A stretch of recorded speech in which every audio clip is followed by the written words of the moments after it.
Hello everyone. हम लोग relation and function chapter पढ़ रहे थे, ठीक है, जिसमें हमने एक्सरसाइज 1.1 स्टार्ट कर दिया था और इसमें क्वेश्चन नंबर 10 तक डिस्कशन कर लिया था, ठीक है। अब इसके आगे का डिस्कशन हम इस वाले वीडियो में करेंगे, ठीक है। चलिए फिर क्वेश्चन नंबर 11 से स्टार्ट करते हैं, ठीक है। सबसे पहले हम क्या करेंगे, हम क्वेश्चन पढ़ेंगे कि क्वेश्चन क्या कह रहा है, ठीक है। तो क्वेश्चन में कह रहा है कि so that the relation R in the set A of points in a plane given by R, ठीक है। ये हमें रिलेशन गिवन है कि इसमें पेयर PQ जो है वो इस तरीके से रिलेटेड है कि distance of the point P from the origin is same as the distance of the point Q from the origin, ठीक है। तो इसका मतलब क्या है कि हमें जो स्पेस में, जो प्लेन में जो दो पॉइंट्स हैं वो रिलेटेड तब होंगे जब उनका ओरिजिन से डिस्टेंस सेम होगा। ओरिजिन क्या होता है? 0 0, ठीक है। तो ये जो रिलेशन कहता है कि हमें दो पॉइंट्स तभी इस रिलेशन में रिलेटेड होंगे अगर उनका ओरिजिन से डिस्टेंस सेम होगा, ठीक है। चलो अब क्या है, अब हमें पूछ क्या रहा है, हमें कह क्या रहा है ये कि शो करो कि ये जो रिलेशन गिवन है इज एन इक्विवेलेंस रिलेशन, ठीक है। तो इक्विवेलेंस रिलेशन हमने पहले भी दिखा हमने दिखाया है कई सारे क्वेश्चंस में कि इक्विवेलेंस रिलेशन कैसे दिखाते हैं, ठीक है। उसके लिए हम क्या करते हैं, उसके लिए हम तीन चीजें दिखाते हैं कि सबसे पहले तो हम दिखाएंगे कि रिफ्लेक्सिव है, फिर हम दिखाएंगे कि सिमेट्रिक है, फिर हम दिखाएंगे कि ट्रांजिटिव है, ठीक है। चलो अब उसके आगे क्वेश्चन क्या कह रहा है कि क्या करना है, कह रहा है further so that the set of all points related to a point P which is not 0 0 is the circle passing through P with origin as center। यानी ये कह रहा है कि अगर हम कोई एक पॉइंट P ले लें जो कि 0 0 नहीं है, ठीक है, ओरिजिन नहीं है, मान लो यहाँ कहीं पॉइंट है, और इससे रिलेटेड सारे के सारे अगर हम सेट को कंसीडर करें जो भी सारे के सारे एलिमेंट्स से कनेक्टेड हैं या फिर रिलेटेड हैं, तो वो एक सेंटर होगा और P उस सॉरी वो एक सर्कल होगा और P उसी सर्कल पर एक पॉइंट होगा और ये जो सर्कल है उसका सेंटर ओरिजिन होगा यानी 0 0 होगा, ठीक है। यही हमें शो करना है, ठीक। क्वेश्चन समझ में आ गया? तो चलिए अब आगे बढ़ते हैं और क्वेश्चन को सॉल्व करने की कोशिश करते हैं। उसके लिए हम क्या करेंगे, सबसे पहले हम दिखाने की कोशिश करेंगे कि ये जो हमें रिलेशन गिवन है वो क्या है, रिफ्लेक्सिव है। तो चलिए स्टार्ट करते हैं रिफ्लेक्सिव से। तो ऑब्वियसली ये जो रिलेशन है वो रिफ्लेक्सिव होगा, ठीक है। क्यों होगा? क्योंकि for any P belongs to A, P अगर A में है तो वो क्या होगा, वो एक प्लेन में कोई एक पॉइंट होगा, ठीक है। तो हमें क्या मिलेगा, हमें मिलेगा कि the pair PP belongs to R। और ऐसा क्यों होगा? क्यों? क्योंकि ओरिजिन से P किसी भी डिस्टेंस पे हो, मान लो D कोई डिस्टेंस है, इतने पर P है, यानी मान लो D 10 है, ठीक है, 10 सेंटीमीटर की डिस्टेंस पे है, तो फिर से तो वो खुद के साथ तो उतने ही डिस्टेंस पे होगा ना, मतलब ओरिजिन से अगर हम देखें तो उसकी डिस्टेंस बदलने वाली नहीं है। तो यानी P और P एक पेयर बनाएंगे, क्यों? क्योंकि उनका ओरिजिन से डिस्टेंस सेम है। तो हम लोग रीजन क्या लिखेंगे, हम लोग रीजन लिखेंगे कि since the distance of the point P from the origin is same as the distance of the same point P from the origin, ठीक है, origin, ठीक है। Therefore the relation R is reflexive.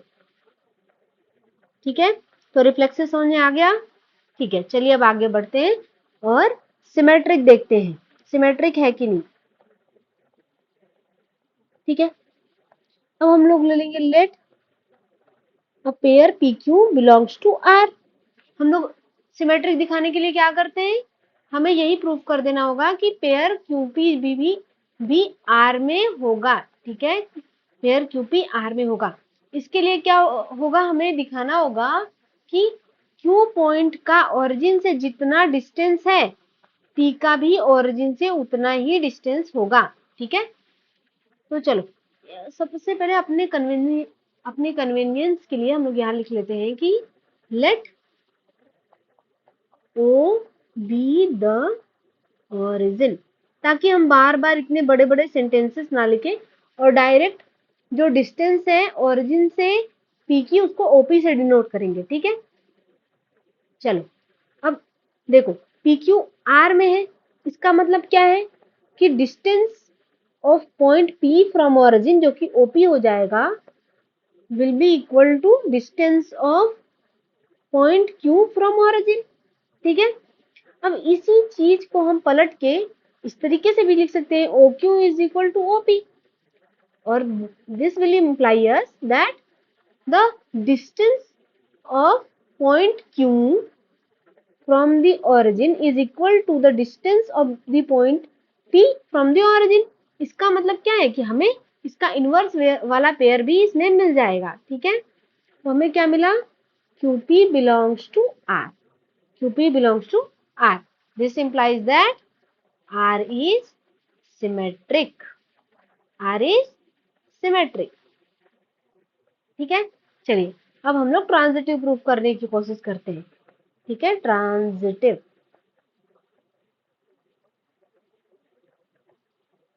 Transitive के लिए हम क्या करते हैं, हम दो पेयर्स लेते हैं। ठीक है, जैसे कि हमने लिया let P Q and Q R, नहीं आर नहीं लेंगे, चलो लेते हैं टी, क्यों, क्योंकि आर तो हमारा रिलेशन है। ठीक है, ताकि हमें कंफ्यूजन ना हो, इसीलिए हम लोग टी ले रहे हैं। ठीक है, तो हमने इस तरीके के दो पेयर्स आर में ले लिए। अब हमें क्या शो करना है, हमें शो करना है कि pair P T belongs to R. ठीक है, चलो अब क्योंकि पेयर पी क्यू आर में है तो हमें क्या मिलेगा, हमें मिलेगा कि OP is equal to O Q. ठीक है, ओरिजिन से पी की डिस्टेंस ओरिजिन से क्यू के डिस्टेंस के बराबर हो जाएगी। एंड और हमें क्या मिलेगा, एंड ओरिजिन से क्यू की distance is equal to origin से टी की डिस्टेंस। ठीक है, डिफिनीशन से अब हम इसे इक्वेशन 1 और इक्वेशन 2 मान लेते हैं। अब हम लिखेंगे फ्रॉम इक्वेशन 1 एंड 2। ठीक है, OP is equal to O T. ठीक, क्यों, क्योंकि ओपी ओक्यू के बराबर है और ओक्यू जो है ओटी के बराबर है, तो ओपी भी ओटी के बराबर हो जाएगा। ठीक है, तो इससे हमें क्या मिला, यहां से हमें ये मिला कि distance of origin from point P is equal to distance of origin from point T. ठीक है, तो अब हमें जो हमारे रिलेशन का डिफिनेशन है उससे क्या मिल जाएगा कि पेयर पीटी भी आर में बिलोंग करेगा। ठीक है, तो यही हम चाहते थे कि यही हमें मिल जाए कि पेयर पीटी भी आर में है। अब हम कह पाएंगे कि जो हमारा गिवन रिलेशन है वो एक ट्रांजिटिव रिलेशन है। देयरफॉर द गिवन रिलेशन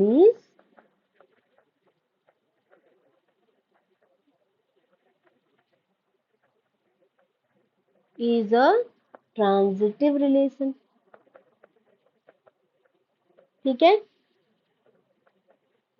अब देखो हमने क्या प्रूफ किया, हमने दिखाया कि जो हमारा रिलेशन है वो रिफ्लेक्सिव है। क्या है, रिफ्लेक्सिव है, और वो सिमेट्रिक है, और लास्ट में हमने ये भी दिखाया कि वो ट्रांजिटिव है। तो अब हम यहाँ लिखेंगे since the relation R is reflexive, symmetric and transitive। ठीक है, क्योंकि वो तीनों ही है। So R is in equivalence relation। ठीक है, R क्या हो जाएगा? R हो जाएगा equivalence relation। और this is what we are supposed to prove or show। ठीक है, यही हमें शो करना था। ये रहा। ठीक है, अब आगे क्वेश्चन क्या कह रहा है? अब क्वेश्चन में हमें वो सेट दिखाना है जिससे कोई एक पॉइंट P रिलेटेड है। ठीक है, कि अगर मान लो कोई पॉइंट हमें P दिया है जो कि ओरिजिन नहीं है, तो हमें दिखाना है कि उससे रिलेटेड जितने भी पॉइंट्स हैं उनका हम अगर एक सेट बनाए तो वो जो पॉइंट्स होंगे वो उस सर्कल पर होंगे जो कि P से पास कर रहा होगा और जिसका ओरिजिन सेंटर है। ठीक है, चलो, यानी ओवरऑल हमें क्या करना है कि उन एलिमेंट्स का सेट निकालना है जो कि P से रिलेटेड है। ठीक है, चलो, अब हम लोग मान लेंगे कि late S be the required set of all points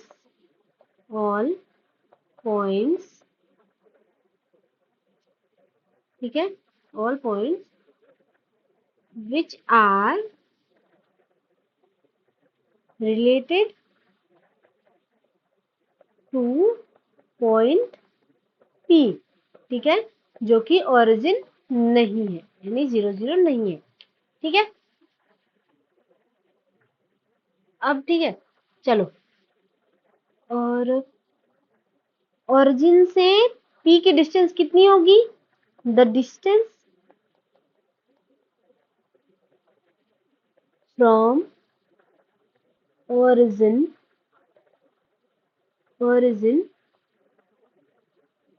to point P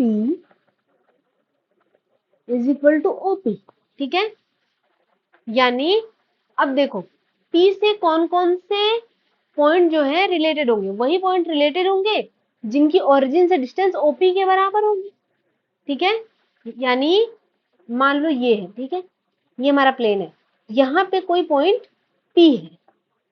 ठीक, और यहाँ पे हमारा ओरिजिन O है। ठीक है, हमें पॉइंट्स वो सारे पॉइंट लेने हैं जो कि ओरिजिन से ओपी की डिस्टेंस पे ही है। ओपी के डिस्टेंस से होने का क्या मतलब है कि हम एक सर्कल बनाए जिसका रेडियस ओपी हो। ठीक है, वही पॉइंट होंगे जो कि पी से रिलेटेड होंगे, क्योंकि हमें क्या लेना है कि ये वाली चीज कांस्टेंट हो। ये तभी होता है जब ये जो हमें इक्वेशन मिले, ये जो कर्व है ये सर्कल हो जाए। ये क्या हो जाए? ये एक सर्कल हो जाए और उसका ओरिजिन हमें क्या मिलेगा? उसका ओरिजिन हमें 0 0 मिलेगा। इसकी सिर्फ और सिर्फ एक ही पॉसिबिलिटी ही है। ठीक है, तो अब हम क्या लिखेंगे? अब हम यहाँ लिखेंगे कि then set S contains all the points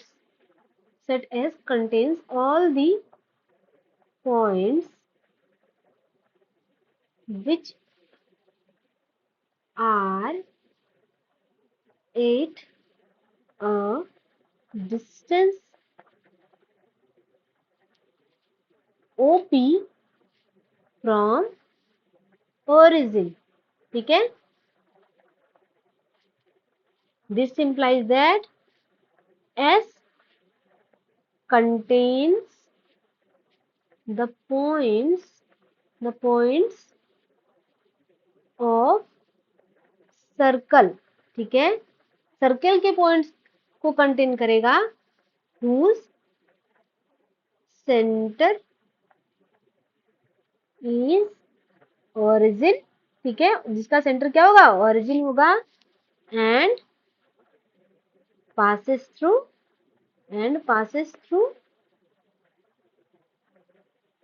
point P, और जो कि पॉइंट पी से पास करेगा, ठीक है। तो ये हो गया हमारा क्वेश्चन नंबर 11, ठीक है।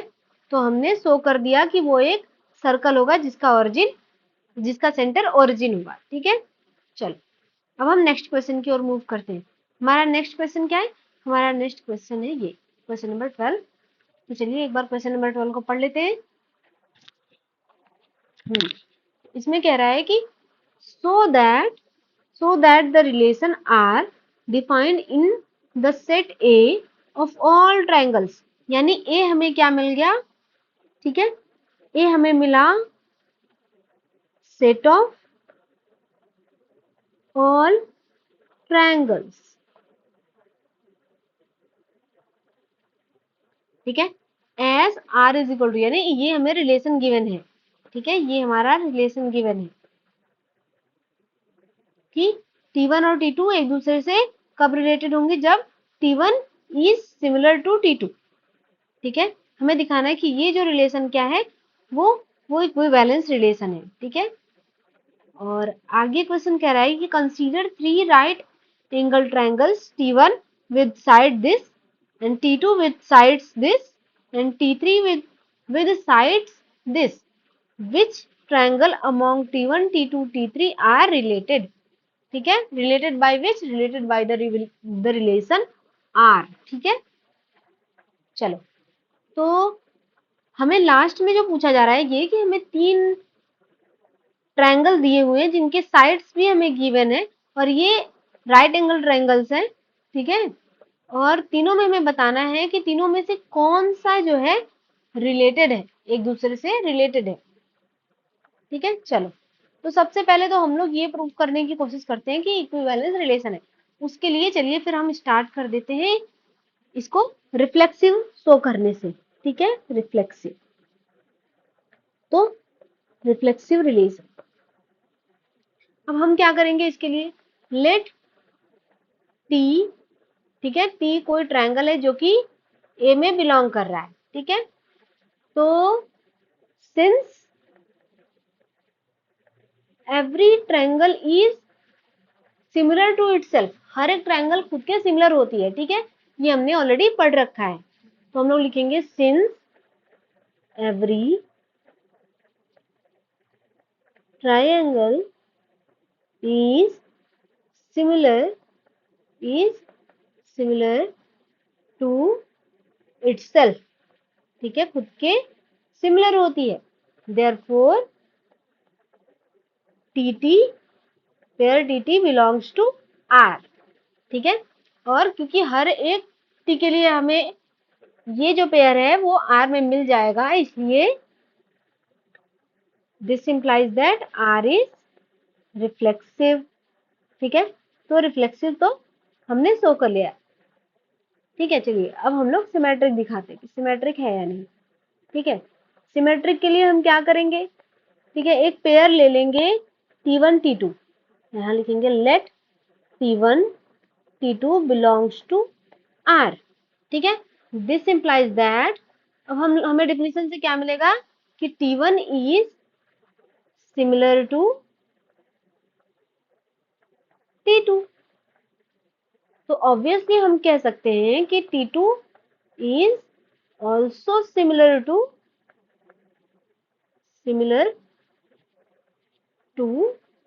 T1, ठीक है, कि T2 भी T1 के सिमिलर होगा अगर T1 T2 के सिमिलर है तो। This implies that the pair T2 T1 belongs to R, ठीक है। और क्योंकि हमने जो T1 T2 पेयर था वो रैंडम पेयर लिया था और उसका इनवर्स भी उसमें एग्जिस्ट कर रहा है, इसका मतलब क्या है, इसका मतलब ये है कि जो हमें गिवन रिलेशन है वो क्या हो जाएगा, वो सिमेट्रिक हो जाएगा, therefore R is symmetric relation, ठीक है, आर इज सिमेट्रिक रिलेशन, ठीक है। चलिए अब हम लोग नेक्स्ट पे मूव करते हैं। नेक्स्ट में क्या दिखाना है, हमें दिखाना है कि R जो है ट्रांजिटिव है। ठीक है, तो ट्रांजिटिव के लिए हम क्या करेंगे, हम ट्रांजिटिव के लिए दो दो पेयर्स लेते हैं। ठीक है, वो भी कैसे लो, ऐसे लेते हैं कि T1 T2 और T2 T3 belongs to R। ठीक है, ये जो दोनों पेयर्स हैं वो R में हैं। ठीक है, इससे हमें क्या मिल जाएगा, इससे हमें मिलेगा कि T1 is similar to T2 and T2 is similar to T3। ठीक है, इसका मतलब ये है कि T1 जो है वो T2 के सिमिलर है और T2 हमें क्या मिल गया, T3 के सिमिलर। इसका मतलब ये है कि T1 जो है वो T3 के सिमिलर होगा। ठीक है, this implies that the pair T1 T3 belongs to R। ठीक है, so what we can say that R is a transitive relation। R is a transitive relation। ठीक है, अब हमें आगे क्या शो करना था, हमें दिखाना है कि जो जो हमें ट्रायंगल्स, राइट एंगल ट्रायंगल्स दिए हुए हैं, ठीक है, जिनके साइड्स 3 4 5 और 5 12 13 है और 6 8 10 है। ठीक है, ये हमें 3 राइट एंगल ट्रायंगल्स दिए गए हैं, इनमें से हमें देखना है कि कौन सा है जो रिलेटेड है, यानी ऐसा कौन सा पेयर है जो एक दूसरे के सिमिलर है। एक्चुअली हमें सिमिलैरिटी चेक करनी है। ठीक है, और साइड्स अगर हमें गिवन हो, ठीक है, अगर हमें किसी ट्रायंगल के साइड्स गिवन हो तो जब अगर हमें उसके बीच में सिमिलरिटी देखनी होती है तो हम क्या करते हैं, उसके साइड्स का रेशियो निकालते हैं। ठीक है, अगर हमें साइड्स का रेशियो सेम मिल गया, ठीक है, अगर हमें सेम मिला रेशियो, तो हम कहते हैं कि जो दो ट्रायंगल्स हैं वो क्या है, वो सिमिलर है। तो सबसे पहले चलो हम लोग लिख लेते हैं कि जो साइड्स हैं वो क्या क्या है। ठीक है, तो T1 ट्रायंगल का जो साइड्स गिवन है वो है 3 4 5। ठीक है, और T2 में हमें क्या दिया है, T2 में हमें दिया गया है 5 12 13। 5 12 13। ठीक है, और T3 में हमें क्या दिया गया है, 6 8 10। ठीक है, 6 8 10। ठीक है, चलो अब हम लोग क्या करेंगे, साइड्स का रेशियो निकालेंगे। ठीक है, सबसे पहले हम लोग निकालेंगे T1 और T2 के का रेशियो। तो अगर हम T1 और T2 का देखें, ठीक है, रेशियो इसके साइड्स का, तो हमें क्या मिलेगा, 5/5, अरे sorry 3/5 is it equal to 4/12? No. ठीक है, तो ये तो नहीं हो सकता। अब हम लोग T1 और T3 का लेंगे। ठीक है, तो 3/6, ठीक है, इज इक्वल टू 4/8। ठीक है, ये तो सही है, ये 1/2, ये भी 1/2, नहीं ये वाला 1/2 और ये भी 1/2। ठीक है, अब आगे देखते हैं 5/10। ठीक है, ये सब हमें क्या मिल गया, ये सब हमें सेम मिल गए। क्या मिल गए, ये रेशियो सेम हो गया, यानी T1 और T2 क्या होंगे, रिलेटेड होंगे। अब हम लोग नीचे क्या लिखेंगे, इसका रीजन क्या देंगे, हम लोग लिखेंगे कि since the corresponding sides, the corresponding sides of the triangles T1 and T3 are in the same ratio, same ratio. So T1 is similar to T3, ठीक है। Therefore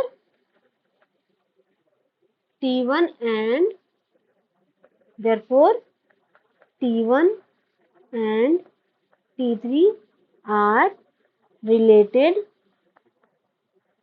to each other, ठीक है। इसका मतलब ये है कि T1 और T2 T1 और T3 एक दूसरे से रिलेटेड है। यानी अगर T1 और T3 pair T1 T3 pair T1 T3 pair R में है, ठीक है, R में है, तो हमें एक और चीज मिलेगी कि T3 और T1 भी R में होगा, क्योंकि T3 भी तो T1 के सिमिलर है, ठीक है। चलो, तो ये हमारा हो गया क्वेश्चन नंबर 12, ठीक है।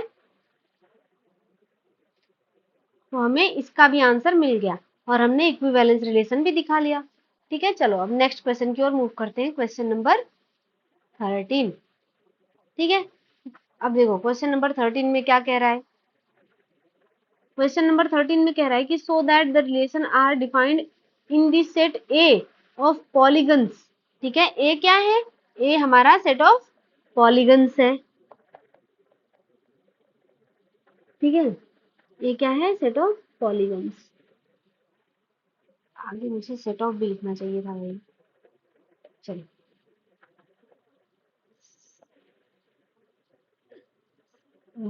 क्या ही हो रहा है। सेट ऑफ पॉलीगन्स, ठीक है। चलो, अब हमें जो दिया है वो क्या है कि अब हमें ए पर रिलेशन डिफाइन है, R is equal to P1 P2 such that P1 and P2 have same number of sides.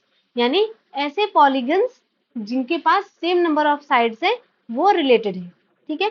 Is an equivalence relation what is the set of all elements in A related to the right angle triangle T with sides this, ठीक है। और पूछ रहा है कि हमें एक triangle दे दिया गया है जिनके साइड्स है 3 4 5, तो इनसे कौन कौन से एलिमेंट्स रिलेटेड है ये भी हमसे पूछा जा रहा है, ठीक है। तो ओवरऑल हमें बताना है, हमें जो दिखाना है वो क्या है कि ये जो रिलेशन दिया है वो सबसे पहले तो वो एक इक्विवेलेंस रिलेशन है, और दूसरे नंबर पे हमें हमें क्या फाइंड करना है? हमें फाइंड करना है set of all the elements, ठीक है, जो कि इस ट्रायंगल के साथ रिलेटेड है, ठीक है। चलो स्टार्ट करते हैं रिफ्लेक्सिव रिलेशन से कि रिफ्लेक्सिव रिलेशन है कि नहीं, ठीक है, या फिर शो करेंगे हम कि रिफ्लेक्सिव रिलेशन है, ठीक है।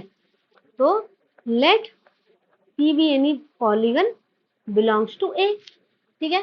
अब कोई भी पॉलीगन एटलीस्ट उसमें जितने साइड्स हैं, ठीक है, वो तो सेम होंगे ही ना। यानी कि हर एक पॉलीगन में अगर हम कोई पॉलीगन लें तो उसमें तो साइड्स सेम ही होंगे, ठीक है। देयरफॉर, या फिर लिखेंगे कि यहाँ देयरफॉर मत लिखो, ठीक है। लेट P बिलोंगिंग टू ए, और उसके बाद हम लिखेंगे then PP belongs to A, ठीक है। अब नीचे हम रीजन देंगे कि क्यों ऐसा है, ठीक है।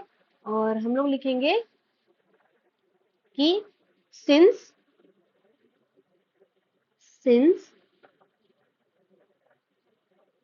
Same polygon has same number of sides, ठीक है, क्योंकि सेम जो पॉलीगन है उसके पास सेम नंबर ऑफ साइड्स होंगे, ठीक है। तो सेम नंबर ऑफ साइड्स वाले जो पॉलीगन्स है वो तो पेयर में आते, इसीलिए इसमें पेयर पीपी बिलोंग करेगा, ठीक है। Therefore the relation R is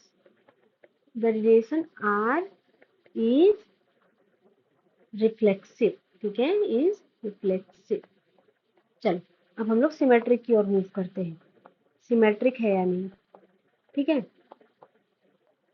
तो हम लोग क्या करेंगे? लेट P P1 P2 यानी दो पेयर्स हैं, R में बिलोंग कर रहे हैं, यानी this implies that number of sides in P1 is equal to number of sides in P2।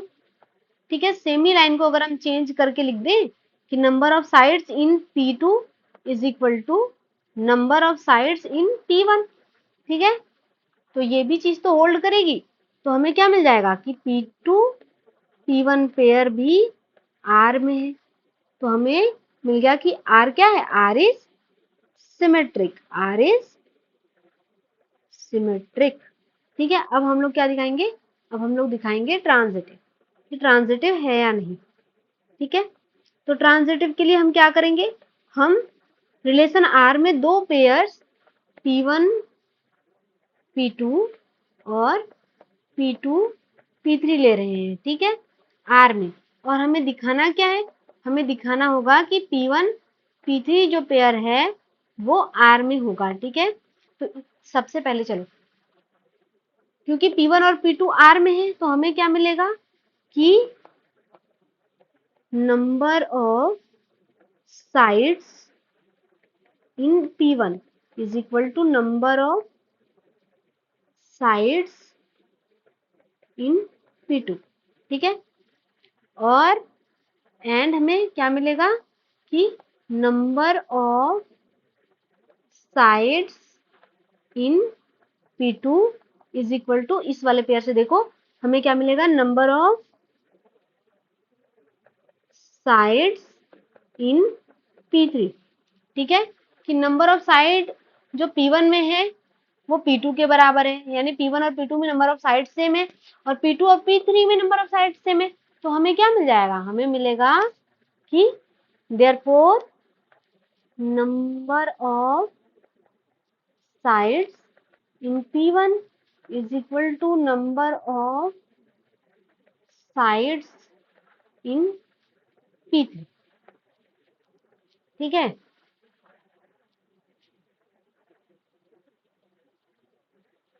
therefore this will imply us that the pair P1 P3, क्योंकि दोनों में साइड्स की संख्या सेम हो गई, साइड्स के नंबर सेम हो गए, तो P1 P3 भी R में बिलोंग करेगा। ठीक है, तो हमने क्या दिखा दिया, हमने दिखा दिया कि R इज ट्रांजिटिव। ठीक है, तो R क्या हो जाएगा, R हो जाएगा ट्रांजिटिव, ट्रांजिटिव की डिफिनीशन से। ठीक है, चलो ये तो हो गया कि अब क्योंकि ये रिफ्लेक्सिव भी है, सिमेट्रिक भी है और ट्रांजिटिव भी है, देयरफॉर हम लोग यहाँ पहले लिखेंगे since R is reflexive, R is reflexive, symmetric and transitive। ठीक है, so R is an equivalence relation। ठीक है, R is an equivalence relation। तो हमारा फर्स्ट पार्ट तो हो गया। ठीक है, अब हमें सेकेंड पार्ट में क्या करना था, सेकेंड पार्ट में हमसे पूछ रहा है कि व्हाट इज, हमसे क्या पूछ रहा है, what is the set of all elements in A related to the right angle triangle T with sides this. यानी हमें एक राइट एंगल ट्रायंगल दे दिया गया है जिसके तीन साइड्स, उनकी लेंथ ये है। ठीक है, तो हमसे पूछा जा रहा है कि इस ट्रायंगल से रिलेटेड कितने एलिमेंट्स हैं। ठीक है, what is the set of, actually हमें एलिमेंट्स, नंबर ऑफ एलिमेंट्स नहीं, हमसे एलिमेंट्स का सेट ही पूछा जा रहा है। ठीक है, चलो तो देखो हमें ट्रायंगल कौन सा गिवन है, हमें गिवन है the given triangle is a right angle triangle, is a right angle triangle। ठीक है, with sides 3, 4 एंड 5, ठीक है, जिनके साइड्स 3, 4 एंड 5 है, ठीक है। तो लेंथ चाहे जो भी हो, लेकिन हमें तो ओवरऑल किससे मतलब है कि नंबर ऑफ साइड्स कितनी है। तो ट्रायंगल है तो उसमें नंबर ऑफ साइड्स कितने होंगे, 3 होंगे, ठीक है। Therefore the triangle has 3 sides and obviously अगर ये 3 साइड्स ना भी देता तो भी ट्रायंगल में सिर्फ और सिर्फ 3 ही साइड होते हैं, ठीक है। देयरफॉर अब अगर ये जो ट्रायंगल है इसके 3 साइड्स हैं तो ये किससे रिलेटेड हो सकता है, ये सिर्फ उन्हीं पॉलीगन से रिलेटेड हो सकता है जिसके पास 3 साइड्स है। और कोई भी पॉलीगन जिसके पास 3 साइड्स हैं वो हमेशा और हमेशा एक ट्रायंगल होगा, ठीक है। तो हमें क्या मिल गया, हमें मिला कि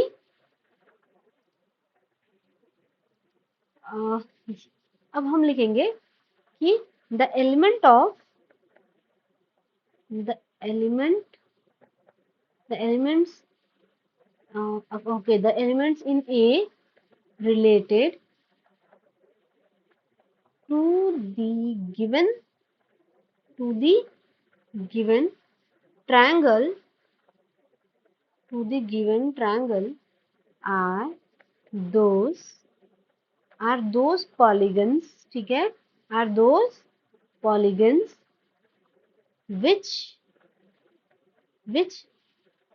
have 3 sides, ठीक है, which have 3 sides and every polygon every polygon with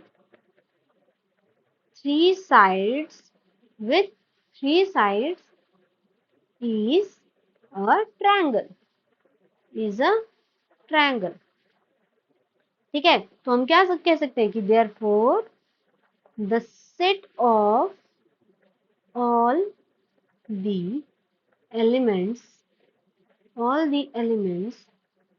in A related to the given triangle is the set of all the triangles, क्योंकि वो हर एक ट्रायंगल के साथ रिलेटेड होगा, क्यों, क्योंकि हर एक ट्रायंगल के पास 3 साइड्स होते हैं, है ना, ठीक है। ऑल दी ट्रायंगल्स, ठीक है। चलो फिर हमारा क्वेश्चन नंबर जो 13 है वो भी फिनिश हुआ, ठीक है। तो हमें क्या मिल गया, जो सेट है वो सेट हमें सेट ऑफ ट्रायंगल्स मिला। चलो हम लोग मूव करते हैं क्वेश्चन नंबर 14 की ओर, ठीक है। और क्वेश्चन नंबर 14, ठीक है, एक बार पढ़िए क्वेश्चन नंबर 14 में क्या कह रहा है, ठीक है। क्वेश्चन नंबर 14 में कह रहा है let L be the set of all the lines in xy plane and R be the relation in L defined as, ठीक है, R is equal to the pair L1 L2 such that L1 is parallel to L2, ठीक है। अब इसने हमें कह रहा है कि so that R is equivalence relation and finally हमें क्या करना है, find the set of all the lines related to the line this, ठीक है। अब अगर ये क्वेश्चन पढ़ते ही सबसे पहली चीज जो हमारे दिमाग में आई वो ये कि हमने यही वाले जो रिलेशन है इसका ही एग्जाम्पल जब पढ़ा था, जब मैंने शुरू में मैंने कॉन्सेप्ट बताया था, ठीक है, जब मैंने बताया था कि रिफ्लेक्सिव रिलेशन क्या होता है, सिमेट्रिक क्या होता है, तो मैंने सब में इसका एग्जाम्पल दिया हुआ है। और मैंने ये भी प्रूफ किया हुआ था वहां पे कि आर क्या था, आर इक्विवेलेंस रिलेशन था, क्यों, क्योंकि आर रिफ्लेक्सिव भी था, सिमेट्रिक भी था और ट्रांजिटिव भी था, ठीक है। एक बार अपने नोट्स के पन्ने पलटे और वहां पर इसको प्रॉपर तरीके से एक जगह लिखिएगा, ठीक है, क्योंकि वहां मैंने अलग अलग लिखाया हुआ है, ठीक है। चलो फिर ये वाला पार्ट तो डन हो चुका है कि R is in equivalence relation, ठीक है। मैं यहां लिख देती हूं कि we have already we have already proved, ठीक है, that R is an equivalence relation, R is an equivalence relation, ठीक है। एक बार जाके अपने नोट्स को पढ़ लीजिएगा, आपको ये चीज वहां पे मिल जाएगी, ठीक है। अब हमको क्या करना है, फाइनली हमें बस ये वाले क्वेश्चन का आंसर देना है कि find the set of all the lines related to the line this, ठीक है। अब देखो हमें क्या करना है कि उन सारे लाइंस का एक सेट बनाना है जो कि इस लाइन के साथ रिलेटेड है। रिलेटेड कब होगा रिलेटेड तभी ना होगा जब ये लाइन बाकी, मतलब ये लाइन उन्हीं लाइन के साथ रिलेटेड होगा जिनके साथ ये पैरेलल है। पैरेलल होने का क्या मतलब है कि स्लोप सेम हो जाए, ठीक है। कोई भी दो लाइन कब पैरेलल होती है, जब उनका स्लोप यानी एक्स एक्सिस से झुकाव सेम हो जाता है, ठीक है। चलो अब देखो, अब हम क्या लिखेंगे कि सबसे पहले तो हम लोग इसका स्लोप निकालते जो हमारा दिया हुआ लाइन है। क्यों? क्योंकि हमें सेम ही स्लोप की लाइन चाहिए, ठीक है ना। हमें गिवन क्या है, गिवन इक्वेशन ऑफ लाइन क्या है, given equation of line is y is equal to 2x plus 4, ठीक है। अब देखो, अब अगर इसको हम कंपेयर करें y is equal to M X plus C से, जहां m क्या होता है, m इसका स्लोप होता है, ठीक है। तो हमें स्लोप क्या मिल जाएगा कि स्लोप हमें मिलेगा, slope m is equal to 2, ठीक है। तो जो हमें गिवन लाइन है उसका स्लोप है 2। तो वो सारी लाइंस जिनका स्लोप 2 है वो y के साथ रिलेटेड होंगी, यानी वो y के पैरेलल होंगी, ठीक है। चलिए हम यहां लिखेंगे कि we know that we know that the parallel lines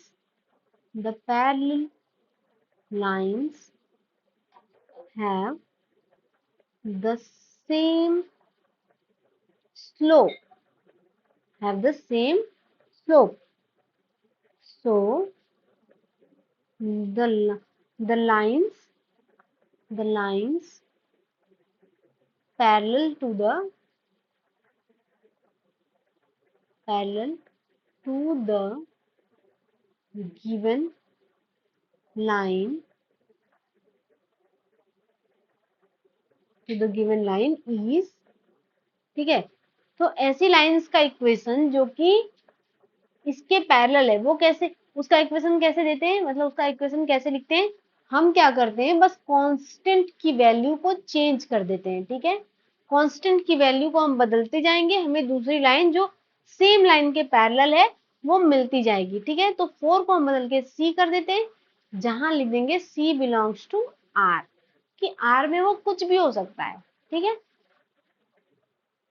अब ऐसी ये लाइंस हैं जो कि गिवन लाइन की क्या है, पैरेलल है, ठीक है।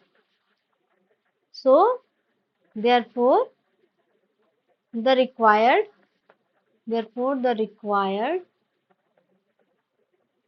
सेट इज, ठीक है। तो रिक्वायर्ड सेट हमारा क्या हो जाएगा, y is equal to 2x plus C such that C belonging to r, ठीक है, सी बिलोंग्स टू r, ठीक है।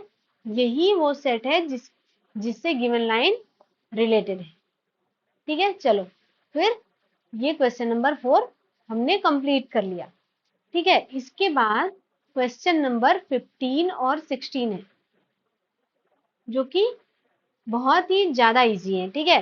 कि हमें एक रिलेशन आर गिवन है और हमें हमें क्या करना है, हमें बताना है कि ये रिफ्लेक्सिव है कि नहीं, सिमेट्रिक है कि नहीं, ठीक है, ट्रांजिटिव है कि नहीं, ये हमें चेक करना है इसमें। और दूसरे में हमें एक रिलेशन गिवन है और दिखाना है कि इसमें से कौन सा पॉइंट है जो इस रिलेशन में है, ठीक है। तो ये तो 11th का क्वेश्चन हो गया, ठीक है, और ये बहुत ही इजी है, बस कंडीशन को सेटिस्फाई करा के देख लो, इस कंडीशन को सेटिस्फाई करा के देख लो, ठीक है, आंसर मिल जाएगा, ठीक है।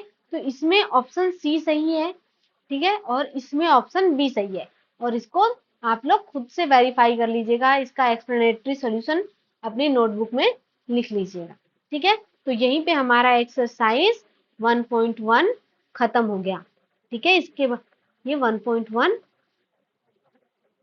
ये हमने फिनिश कर लिया, ठीक है। तो अब क्या है, अब हम इसके आगे की थियरी पढ़ेंगे, वो भी नेक्स्ट वीडियो में। तो आगे का टॉपिक हमारा क्या होगा, आगे का टॉपिक हमारा होगा कि टाइप्स ऑफ फंक्शन, ठीक है। तो एक बार आप लोग फंक्शन की डिफिनीशन को पढ़ लीजिएगा कि फंक्शन क्या होता है, ठीक है। और नेक्स्ट वीडियो में हम पढ़ेंगे टाइप्स ऑफ फंक्शन, ठीक है। चलिए, और अगर इस वाले वीडियो में कोई भी क्वेरी हो तो please comment it, okay. Okay, then see you in the next video.